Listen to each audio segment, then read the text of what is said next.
That is exactly what the game in politics is all about. Simply, who is worse? And it happens all the time under the guise of principle or justice, which is really just us, meaning that party's advantage. That takes us to the latest example. James Comer, the head of the Oversight Committee, if Republicans take over. He says he wants to investigate Hunter Biden and his old assistant because she's Chinese-American. She was born and bred in Arizona, by the way. But she may be a national security threat. This is the same man who savaged Democrats for looking into national security concerns surrounding Trump and co. and their dealings with known and suspected Russian intel people. Now, I'm not talking about the dossier. I'm talking about the meetings, the correspondence, the people promising contacts in Russia who had dirt. There were real questions. You can argue about the way they were pursued, and Comer certainly did that. Here's what he said. Nothing good ever comes out of special investigations. Usually, there's not as much fire as there was smoke, and the special investigator becomes overzealous. They have unlimited power to investigate anything they want. So now he wants more. And by the way, special investigations are seen as having more integrity than what Comer wants to do, which is just Congress, all politicians doing what we've watched for years.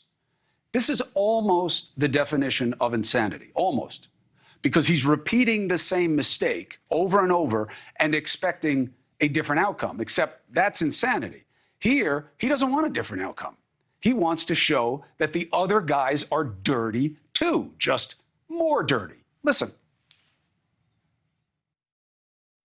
Everyone's seen all the information, again, that you all have peddled. I'm curious if you would like to take a wager on which president's child, which president's son, at the end of the day, once we have the gavel, will be the most security risk to our nation. Two things. One, don't we have to have better than this? At some point, don't the investigations have to stop? And if you say, well, the other side did it, but if it keeps going back and forth, it will never stop. Who's going to be better? And look, Mr. Comer is welcome on the show anytime to make the case, and we'll have a fair discussion and you can decide how you feel about it. But what he just said there means that he wants to bet on the outcome of an investigation that hasn't even started yet. You know, if a judge did that, you know what happens to that case? Bye-bye. But this isn't justice. It's politics and just us, one party playing, the other is worse. Now do the other side, you say. Okay. And not because I see the parties as equal offenders. The right has made compromises around big issues that's going to haunt them. But both sides play the game.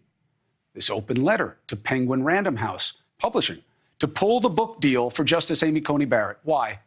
250 literary figures signed a letter asking for her $2 million book deal to be killed, saying the following. Now, I'll read it slowly. As members of the writing, publishing, and broader literary community, we care deeply about free speech. We also believe that it is imperative that publishers uphold their dedication to freedom of speech with a duty of care. What does that mean? Here's what it means. We recognize that harm is done to a democracy not only in the form of censorship, but also in the form of assault on inalienable human rights. Barrett is free to say as she wishes, but Penguin Random House must decide whether to fund her position at the expense of human rights in order to inflate its bottom line or to truly stand behind the values it proudly espouses to hold.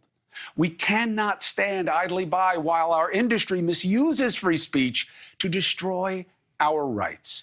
So misusing free speech means when someone publishes a Supreme Court justice whose decision you didn't like. Penguin can only publish what it agrees with? Is that where we are? Now, full disclosure, I don't think the Dobbs ruling was right. I think reproductive rights matter, and that this opened the door to the government having control over women in a way that is unjust. And I think this justice and all the other ones get on the court through a farce. A process that is all about hiding obvious political inclinations. And this ruse about stare decisis, the thing is settled. That means it's decided until they have the numbers and the inclination to change it. This is so true that when justices don't decide cases the way their parties would want, you know them by name. But we have to be about the best idea winning. Hey, thank you for watching. Please go to newsnationnow.com, newsnationnow.com, and you can find News Nation on your television provider. And don't forget to click the red subscribe button down below. Then you will get more of News Nation's fact-driven coverage.